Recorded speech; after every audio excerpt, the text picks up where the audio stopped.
Hey friends, if you wish to check if someone has access to your Outlook or Hotmail account, then please watch this video. Now, these days, the primary app for using Hotmail or Outlook accounts is New Outlook.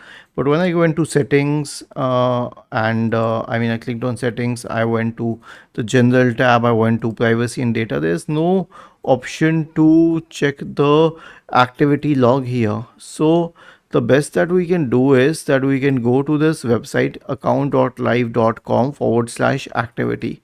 I'll repeat it again, account.live.com/activity, and log in using your live or what do we say, Hotmail or Outlook account. And then you can scroll down and check your activity log here. Like it mentions exactly when you logged in and from where you logged into the system. It also mentions if you have logged into a system using it or a browser using it. It will also give a map or view of the location.